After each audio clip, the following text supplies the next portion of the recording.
lobby. Let's all go to the lobby, lobby. Let's all go to the lobby to get ourselves a treat. Hello, horror hounds, and welcome to Now Slaying, an It Slays podcast production where we break down the latest and greatest in the world of horror. I'm your not-so-humble host, Colton. I'm Rowan. And today on the show, we're going to be discussing Primate, which was released January 9th, 2026, exclusively in theaters. Now, Rowan, here on Now Slaying, we're very familiar with dumpuary, where basically studios dump quote-unquote bad movies at the beginning of the new year to try and turn a quick buck. Some years we get a Wolfman, some years it's a Night Swim. A couple of years ago we got something that was somewhat competent, pretty entertaining with Megan. So with all that in mind, were you looking forward to kicking off the new year with Primate? Oh, I was so fucking looking forward to this.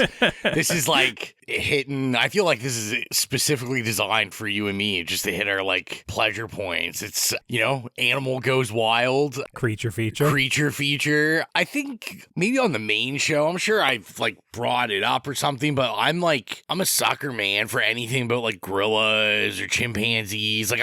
One of my favorite series of all time is Planet of the Apes. Okay, yeah, I was struggling for a moment to even think of too many ape movies. Unlike most Planet people that are real hardcore Godzilla people, like King Kong has always been kind of my thing. Okay. I don't know what it's about. I'm a documentary watcher. I love stuff about like chimpanzees and gorillas, like I said. So, oh wow, okay. This was I was like, someone knew me a lot. I was just kind of excited for the look of it and who it's by. I have like a lot of confidence, a lot of faith. Okay. Johannes Roberts is I think Johannes. Yeah. Johannes, probably. Yeah, probably Johannes, yeah. And which is funny because I say that, trying to sound smart, I didn't know it was them till after I saw it.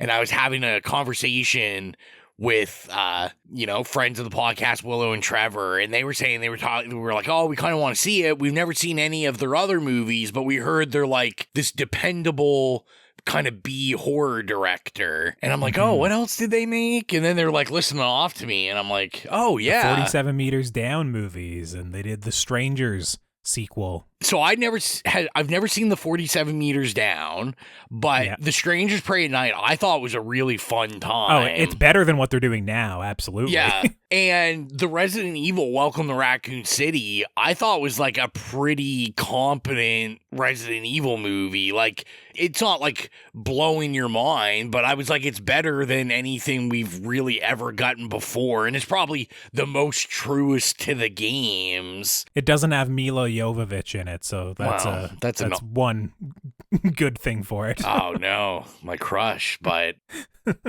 I was even more excited coming out of it knowing that was him. But yeah, I was super pumped to see this. This already might have been my most anticipated movie of the year. Oh shit, okay. Yeah, what a couple weeks of cinema for me. Marty Supreme and Primate, just the double feature. What about you? Were you looking forward to Primate? Not nearly as much as you were looking at Primate. I would say I was familiar with it. I saw the trailer coming out, and what I liked about the trailer is it actually leaned into the chimpanzee being a monster. They let it be scary. It wasn't cheesy or hokey or kind of tongue-in-cheek, basically being, look how silly this was. They very much were letting horror kind of live in the trailer, which I definitely like that. It was taking itself tonally seriously. And then there was another little wrinkle to the trailer that, in seeing it a couple of times, I was never sure if the chimpanzee was a prosthetic or a VFX or costumes, what exactly it was, but it always looked a little bit off. And it didn't look off necessarily in a bad way, off in a way that I was like, oh, it's a little unnerving. It doesn't look 100% like what a chimpanzee should look like. And that piqued my interest. So it was the sort of thing where it wasn't enough for me to kind of look up the filmmakers and that sort of thing, or really listen to any reviews or really consume anything about it. But I was like, Primate's coming out. It might be all right. Obviously, I like creature features. Let's do it. Was kind of my thoughts coming into January with Primate. So is Primate a prime choice for some January horror? Well, before we get into that, let's throw it on over to the trailer. What's the deal with Ben? Lucy's mom was trying to get humans and chimps to communicate. Ben, Happy. He became really smart, really fast. There's something wrong with Ben. It's me, Lucy. Lucy, bad. Bad. Bad. Bad. Lucy, bad. Primate, January 9th, rated R. Primate was directed by Johannes Roberts and written by Johannes Roberts and Ernest Riera, and the story is as follows. Lucy's tropical island homecoming turns deadly when her family's clever chimpanzee, Ben, becomes rabid. With her father away and no help in sight, paradise becomes a prison as Lucy and her friends fight for survival against a pet they once trusted. Now, here on Now Slang, we like to keep things relatively spoiler-free up front before getting into the more in-depth spoiler-filled discussion. So, Rowan, you were looking forward to this one. What are your thoughts, your spoiler-free thoughts, on Primate? First of all, let's get this right out of the way.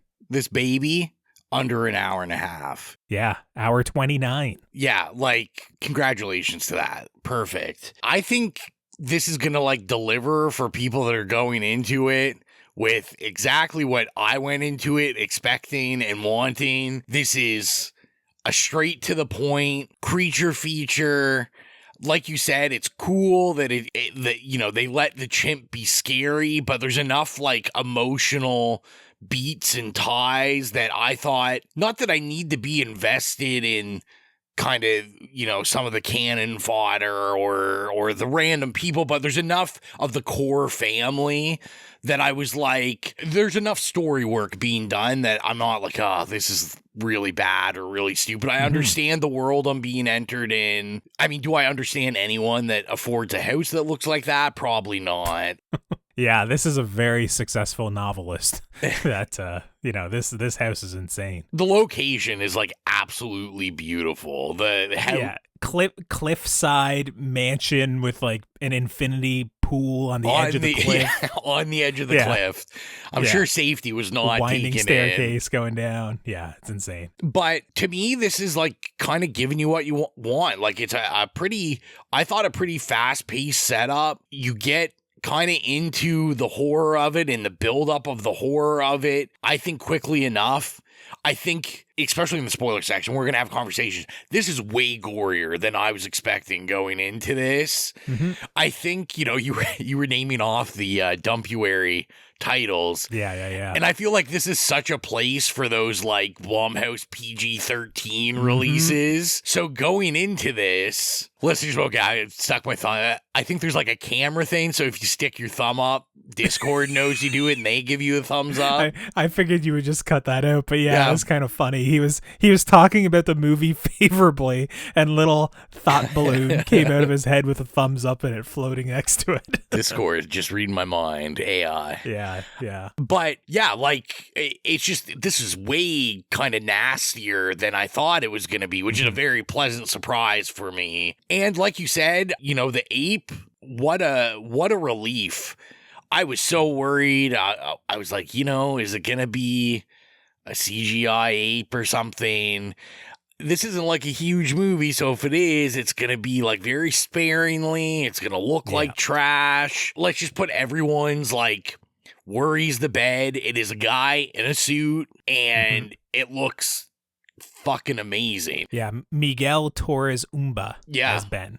Apparently, he's never acted in anything before, and it came in the audition and apparently just knocked it out of the park. Yeah, and like totally believable. Like Ben is a totally believable chimpanzee. Like you said, there's like a little off look about him, but it's like it's a little uncanny valley, but it looks kind of, it's a good mixture between photorealistic ape and then what you would see kind of as like a costume ape on TV shows back in like the 90s or, you know, early 2000s, where it's just strange. It's just off enough that there's something off about it. And then of course, as the movie goes on and this ape obviously is even more ferocious and scary, they're able to convey that a little bit through it as well, and it makes it even more unsettling, just that it's not 100% there as a chimpanzee.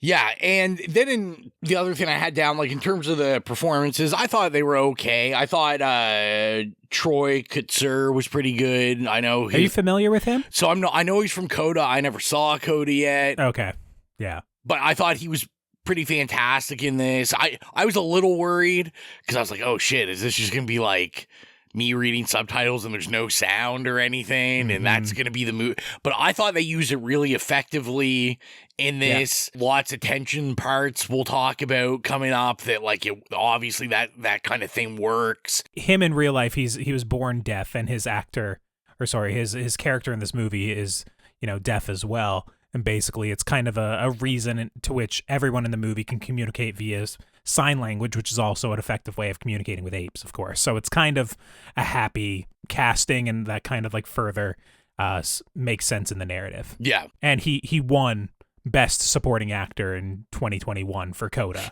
So he's like, it's I don't know, it's strange in my mind to see him kind of go from Coda to some TV work and then basically be one of the leads in a movie called Primate. But, maybe there's not a whole lot of work for an actor that's, deaf like he is. And there's not a lot of people writing characters for that sort of actor. Probably my biggest hype up of this, it seems like this is all a hype up from me. Adrian Johnston, who did the music for this. Oh, okay. All right. The music is so good in this. Like, so... When I heard this, I was like, Rowan's gonna be it's on cloud so good. nine. Yeah. It really reminded me of, there's like a tinge of Carpenter, but it sounds to me like Carpenter's son, especially when he was scoring like the newer Halloween trilogy. Also kind of reminded me of the Blumhouse Firestarter soundtrack. Oh, okay. Like, yeah, which was like my big thing that I enjoyed about that. It's only the first week of January. Why are we going so hard on the scores like this? Like, I was just like, wrap it up. Yeah. No other horror movie needs to do a score. Just let this be it. Like, if this I'm hoping this is going to come out and on like Spotify, stuff like that. This is like an instant download for me. Yeah, it's a great score, and thankfully the way it was mixed in my theater, it was mixed very loud. Yeah. Because I had an obnoxious theater member behind me. It was like the old woman who comes in with like her husband and, I don't know, 20-something-year-old kid. They come in 15 minutes into the movie and they just sit down and they're basically asking questions at the screen the entire movie. And she's also not a horror fan. So she's going like, oh, this is too bloody, or oh, I can't look, and this sort of stuff, which is fun to a certain degree if maybe they would just pipe up when it was scary, but she was constantly going the entire movie. So the fact that the score was very loud and almost like aggressive and like just like how like much music there was in this, it really helped kind of drown out that obnoxious audience member. So I appreciate that. Yeah. Now here, since we're getting into it, let me tell you the bad audience member of mine. Oh no. Okay. Which, little different. Rowan gets the award for this one. So I had to rewatch the first like 2 minutes of this, like on an illegal camera online. No. So listen, so I get to the theater on time. There's a lot of trailers, and I hadn't ate anything, whatever. I got my food, and I made the mistake. I should have known better. What do I get to drink? I get iced tea to drink. You can't drink iced tea because you're just going to gulp the iced tea. So we're in like some trailer, and I'm like, you know what I'm going to do? I'm going to run out, get a refill with actual pop, and come back. I go out. There's like 8 kids' birthday parties going on. Nice. So it's like, my people listen that go to the theater like we do. There's just like, for some reason, a lot of people, when they bring their kids, it's like they've never been in a movie theater their entire lives. Mm-hmm. So it's like a whole new experience for them. They don't know how to use their debit card, like whatever possible thing they can do. So I can't get this refill in a timely manner. It was just terrible. And then, of course, I come in and the movie had already started. I was like, I came in when it goes back to them on the plane. And then, so you missed the cold open. The cold open. So I did see it. I did check it out. So I knew what happened. But I was the bad member because I'm sure people that came in after me were like, this fucking guy missing the cold open. Yeah. So, but yeah, that was I'm the bad member. But I will say, quite a lot of people at this. I was surprised. Oh, I saw it okay. in matinee. I saw it like 2:30 in the afternoon, and like there was That's when I saw it today. Yeah, 2:30. there was probably like 30, 40 people in there, and I mean that's Wow. quite a lot for this random movie. Row of kids in front of me. That was fun. They were like, I thought they were a little too old to have their mom there. Like they looked like they were like 12, maybe 11 or 12, but it's like one of those. It was 3 kids. And the mom sat in the back so they could like not be with their moms and be cool. It's a good parent move. Yeah, good parent move. It's probably like this movie might actually be rated R, right? Yeah, so well, and I was curious, does this mom know what this movie is? Do the kids know what the movie is? Because the whole first half, they were just live streaming on Instagram. No. Oh, no. But back to this, let me yet again say, yeah, music, just absolute banger. It's just like, I was pumped. I was like adrenaline running. I was like, am I watching Marty Supreme again or something? This is how excited I was. What about you? Some spoiler-free thoughts? Yeah. So the cold open that you missed, my first note is strong cold open. It does have a good cold open that kind of showcases what this ape can do. It's very unsettling. It has some text that kind of introduces what we're going to be seeing in the movie. And I thought it was just a very effective, short, sweet, bloody, cold open. Kind of what you'd want in a movie like this. Now, from the cold open where we get to, we meet all the characters, right away I was like, uh-oh. There's some bad acting here on display. Most of these people have not been in anything else. Yeah, which it shows. Some of these people, specifically Victoria Wyant, it's the main girl's friend who's got the window seat in the plane. Yeah. Kate, oof. You come in, she gets better as the movie goes on, I will say. But this opening scene, I was very worried. I was like, oh no, this is like someone who it seems like they haven't seen a camera ever before. Like they've never seen one pointed in their direction. It was tough, and kind of the dialogue that they're given, which is kind of responding to some obnoxious teen boys on the plane and back and forth. And I was like, oh no, we're in for like a night swim situation was kind of like what I was thinking. I was like, oh, this is not good. But what I will say is once we kind of get to this baller mansion on the edge of a cliff and we're getting to learn all this, the family dynamic of Troy Kotzer's character, the little sister, and then this friend group all there, it started to kind of gel together a little bit for me.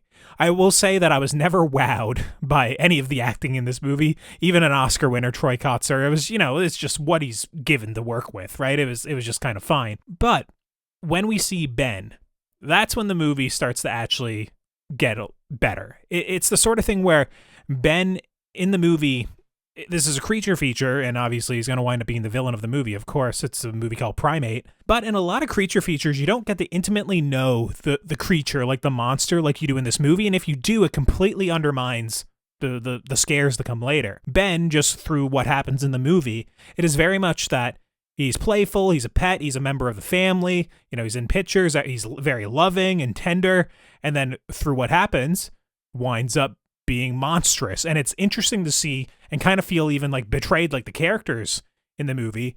Ben's changed throughout it, and just how menacing that creature, that chimp, is by the end of the movie, I thought was very well done. Personally, you mentioned some of the kills. I think we could have used a little bit more of a variety. Don't get me wrong. They're very bloody, but kind of how it happens, they all pretty much happen more or less the exact same way, as you might expect from a movie called Primate, He's got a go-to move, so... He has a finishing move, a fatality that he loves to use, and I've definitely seen it a few times in the movie, so there's okay. It is bloody, it is entertaining, it did get a little old, and I will say that for me, the lowest point, outside of some of that acting in the first act, was the camera work. I thought the camera work in this movie was tough. Like, I was watching it, and tough in a bad way, where it was just, it didn't seem like motivated. It just seemed like very like looking around all over the place, so much so that I thought when I was watching the movie that, did we film it this way so we could hide Ben a little bit, or like, save on like a VFX budget or something like that, just because it seemed so like haphazard and kind of aimless for the large portions of the movie that I was just like, what are we even looking at here? It's the thing where the score is hitting, the horror is hitting, Ben as a creature antagonist is hitting. So it was just like this really shitty camera work for a lot of it really was pulling me out of it. It was the like one thing that wasn't gelling to make it all feel like a complete package for me. And I will say, just through some of the narrative beats in the movie, we spend a lot of time floating in a pool. I would say probably about 20 minutes. There's a good reason for it, but it definitely bogs the movie down there. I understand why we're in the pool. Could have probably did with about half the time in the pool. And there's certain characters, I think all they do is sit in the pool the entire movie. So a little bit more motivation to get people out of the pool, I think would have maybe made it a little bit better. But all in all, I will say I was pretty surprised by this one as well. It's definitely not like a lot of the other Dumpuary picks that we mentioned in the in the opening, and at the very least it's pretty entertaining. I was just looking, Stephen Murphy is the cinematographer, and this is the first time they've worked together. Okay. The only thing I'm seeing here that I have seen that he has done is he did Hard Eyes last year. Yeah, which I can't remember if that was actually good. I can't remember the cinematography being the highlight of that. So that kind of, that maybe there's not. I think they were leaning into like that animalistic kind of bestial, almost like primal nature. It was just for sometimes in the movie, it would be well framed. And like there would be like we're starting on a good shot. Yeah. But so often we'd start on a good shot and then we would just mess with it and it would wind up looking shittier, and then it would also be rolling for a little bit too long. So when I was watching it, it was just something I was constantly observing, that a lot of these sequences are good conceptually or they are interesting. It winds up basically being like some of the camera work and cinematography let them down to me every now and then. Yeah, and the only note I really had going off like the acting and stuff is like I thought Johnny Sequoia, I think is how she says her name. Yeah, Lucy, the main character in the movie. Yeah, that plays Lucy. I thought she did pretty good. I thought Jessica Alexander, who plays Hannah, was like a notch better. Like she held my attention far more, even though she's playing this like kind of antagonizing protagonist for, a large portion of it, and kind of She's friend of like me. The ditzy one that's trying to steal, the love interest sort of vibe. Yeah, I thought as the movie went on, like she just, I was far more interested in that character. I thought she was a little better, like in terms of the acting than the lead. But overall, I mean, she probably just also had more to work with. I mean, our main character, it's supposed to be a pretty like middle of the road character that we've seen numerous times. It's sometimes more fun to spend the movie with like the one that's trying to, steal the guy away from the other person, right? The more conniving character. But yeah, it sounds like you'd probably recommend people check this one out in theaters, I'd assume. This movie's garbage. Don't go see. Yeah.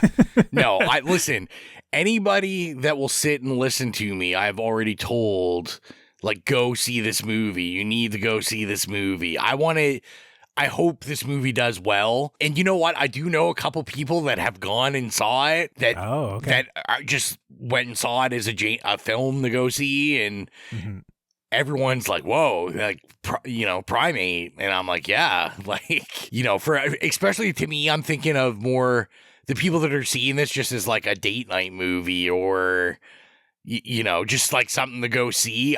I think this is going to be a little better, like maybe not a world better, but it's a little better than what you'd expect to be going to see the first week of January. What about you? Yeah, Would you recommend it? Yeah, I think for this one, if you have some gift cards kicking around or, you have an itch to get back to the theater in the new year, I think you could do a lot worse than seeing this movie. I thought it was enjoyable. Overall, it was entertaining. I will say that it was even a little bit scary in terms of like a Nope with Gordy's home and that really unnerving sequence of like you have an animal and you can't really read what they're going to do. And, obviously there's a lot of power behind it. Like that sort of vibe. There was definitely some sequences in the movie that I was like, oh, this is unnerving in the same sort of way that sequence in Nope was unnerving as well. So yeah, I mean, I would recommend people go check this out. And I feel like it will do well in theaters. My theater was probably like half full as well on a Sunday afternoon. So it seems like people are getting out to see it. So it looks like both of us are recommending that you check out Primate in theaters. And with that, I think it's time to cut to the spoiler discussion for Primate.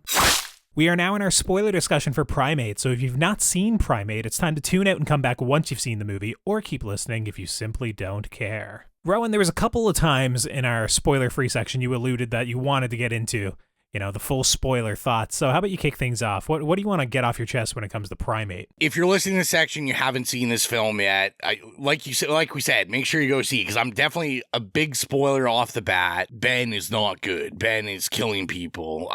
There is a chimpanzee. He's not a good ape. Yeah, it's not a good boy. This is a bad boy. Although Ben, kind of cute, even though it's not a real chimpanzee. I was very endeared by Ben. But like you said, great cold open. And what I thought really worked was with the cold open and getting this introduction of some bad acting characters and all this stuff.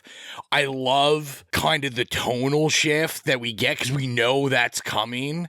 And when it comes, I just think it's so brilliant for, especially a creature feature like this, for it to be like Ben has rabies. Like, there's nothing supernatural about it. Mm-hmm. And this, to me, is when creature features work the very best, is when it's like something that people can know about or can relate to. And it's like, oh yeah, animals get rabies. Do I really know? Like, I know it's not good, but I don't know what happens to animals when they get rabies other than like the foamy mouth. The foaming around the mouth and they act unnaturally. I didn't know the detail of that. Rabies apparently is from hydrophobia. It winds up being like, did you see the opening at the beginning of the movie? I don't know if in your cam rip you could read it or not. Okay.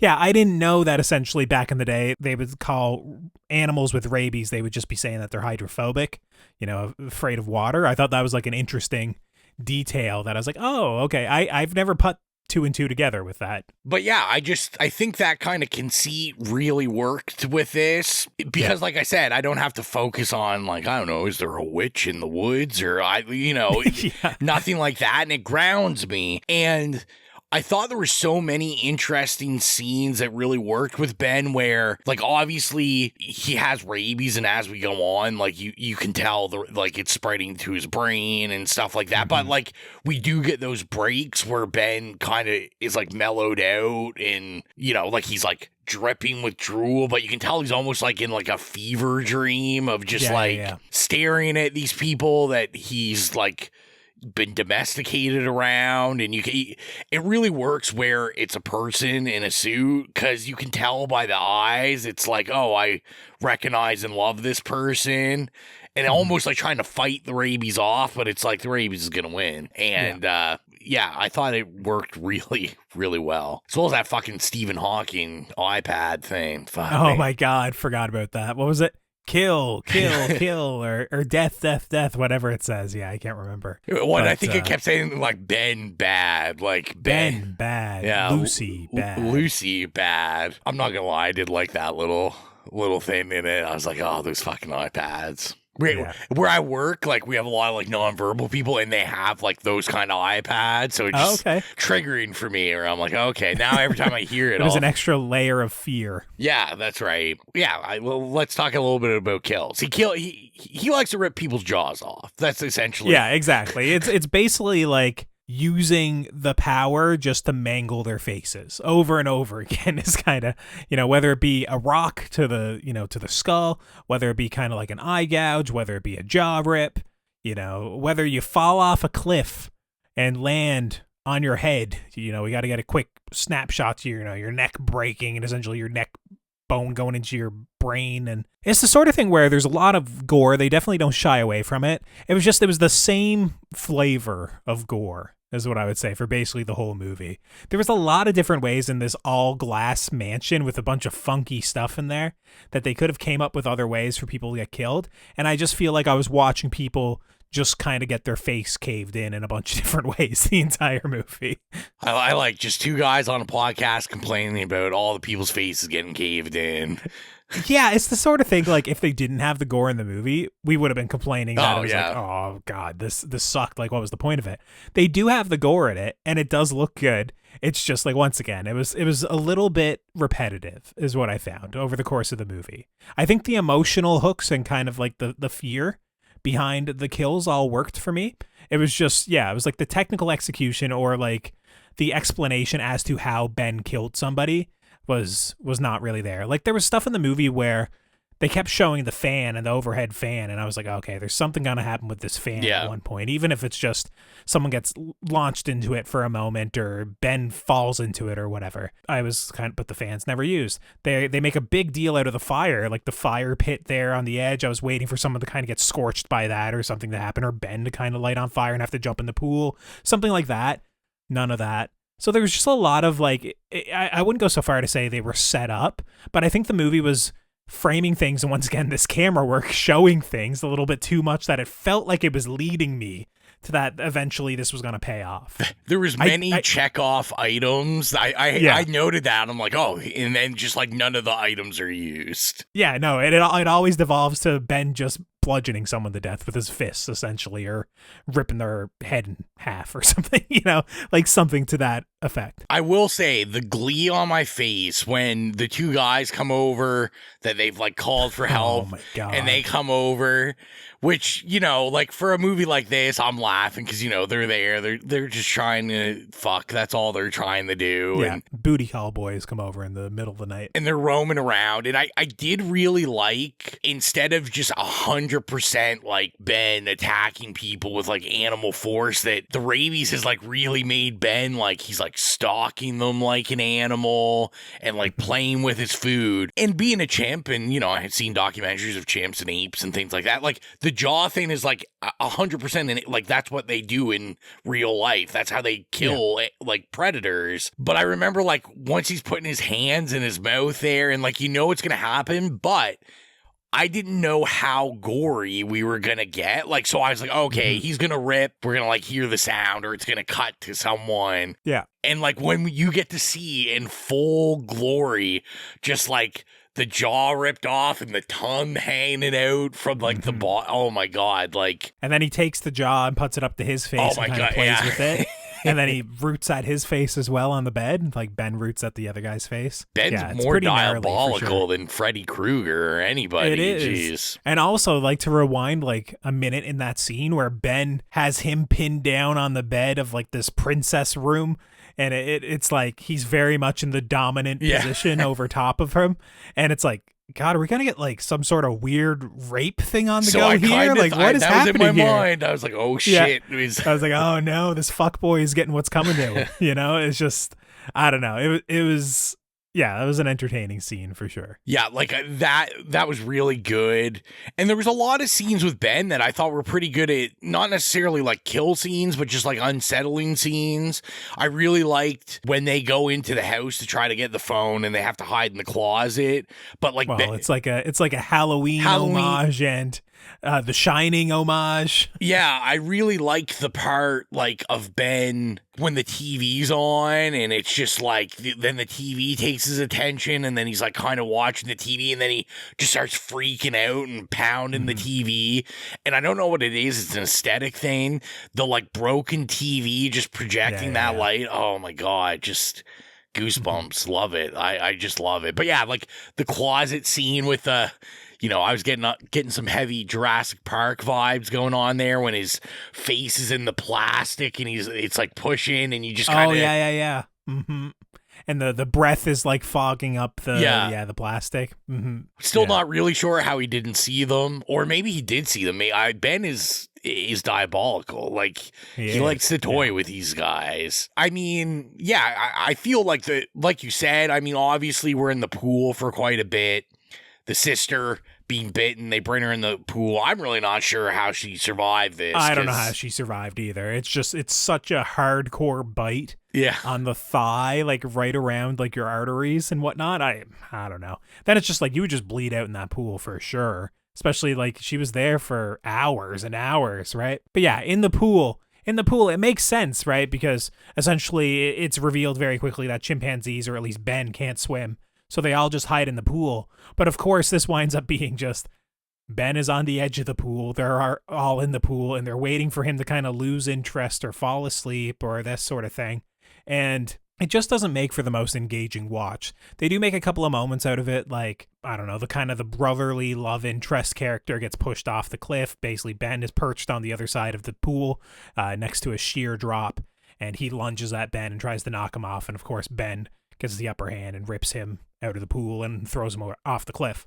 Or there's the one character who essentially Ben lingers over top of them on the lights and grabs her hair and kind of scalps her a little bit, right?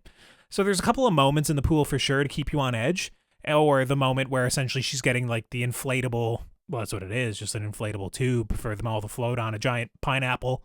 And there's some real tension building there into terms of, is Ben going to lunge at our Lucy, our main character, and, put her out of commission as she's trying to get this inflatable pineapple. But largely it still is just people sitting in the pool.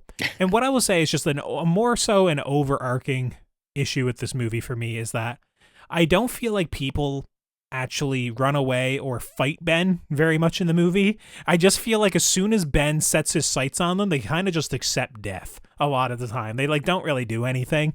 And right at the end of the movie where they do kind of like duke it out with Ben, a chimpanzee has like 4 times the strength of a human. So they are very strong. But when you're all like fighting it and like beating it up with different things, like you can triumph. So that was like the sort of thing where for a lot of the movie, they seemed so hopeless that I was like, come on, guys, like run. Like if 2 of you guys run in opposite directions, I mean, you can't chase both of you. It was kind of like, it wound up having a weird logic issue similar to my Frozen stuff from a month ago where it's like, well, why do we all just sit up in the chairlift? It was kind of like, why are we all just sitting in the pool? No one's coming to save you. You got to figure something out. Especially with your little sister bleeding to death. Exactly. All that just didn't. I was like, there's so many items you could just like hit him with or something, at least to get him off of his game, I guess. But I don't know. Ben's just a mastermind at murdering people. Yeah, for sure. It kind of makes me think it's not the rabies. Ben's just been plotting this out for a long time. Maybe. I also found it strange that there was 4, 5 kids in this house. None of them had their cell phone on them.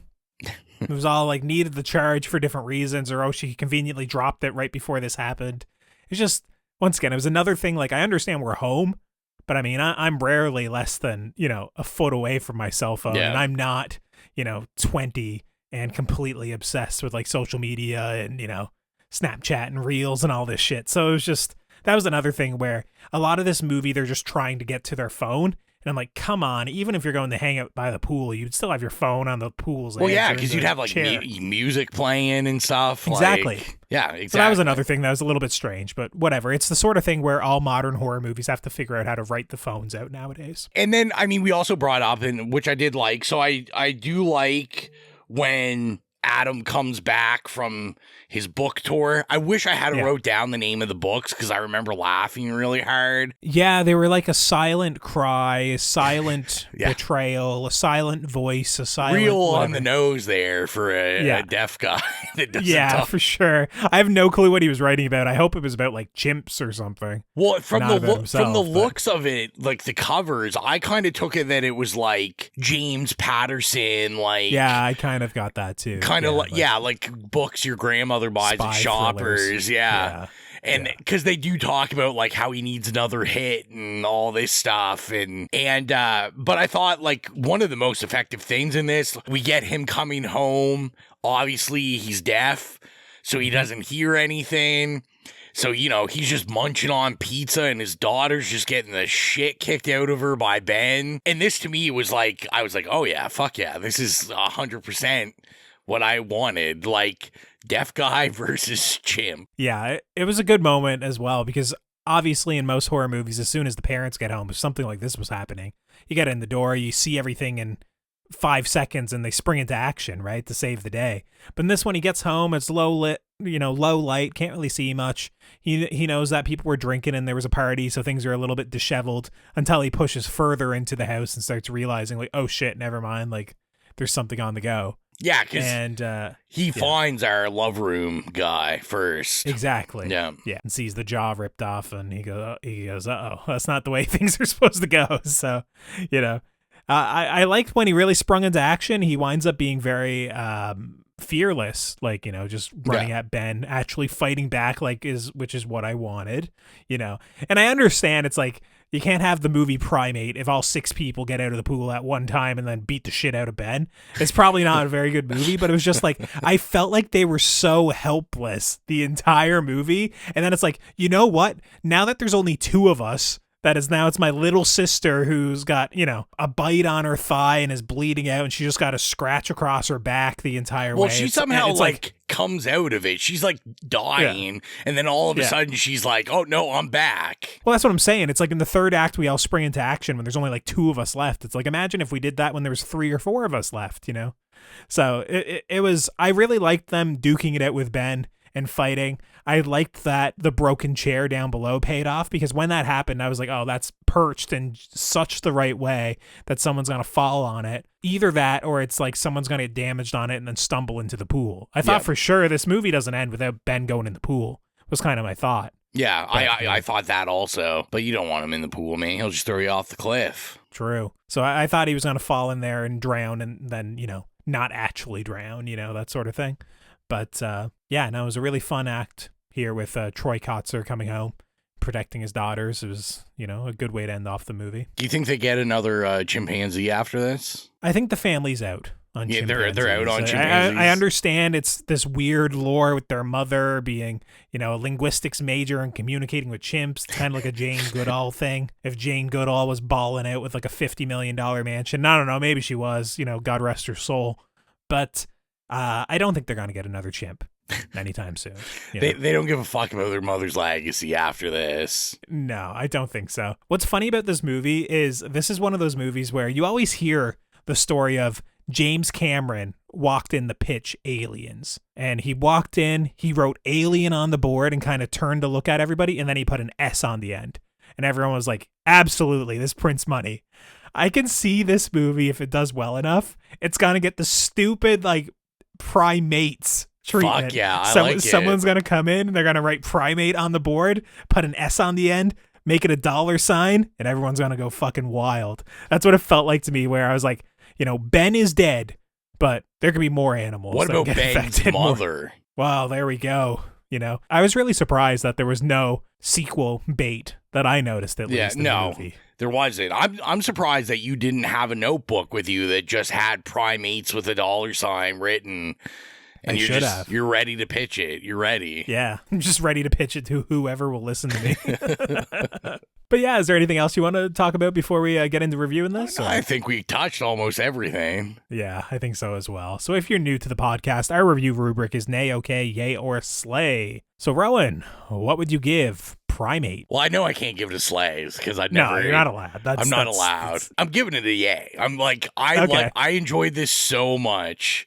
I had so much fun with this, and I'm really hoping, let's keep the good times rolling, guys. Please give me enjoyable horror movies for the rest of the year like this. It would be a good year if they were just even this quality. I would be all right with that.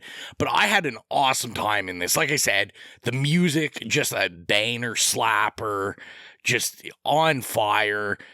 Loved Ben. Loved that it was everything in this was practical, pretty much, fantastic. The kills did get repetitive, but the kills were still really cool, especially coming in knowing, how many different ways can an ape kill someone. I really like that. And, we said it, I don't think we oversold it, but I think there was a good, you felt for Ben. You kind of felt the connection between them, and I just, I didn't think I was going to buy in so much to the story of Ben. And now, Ben's an icon to me now. He's up there.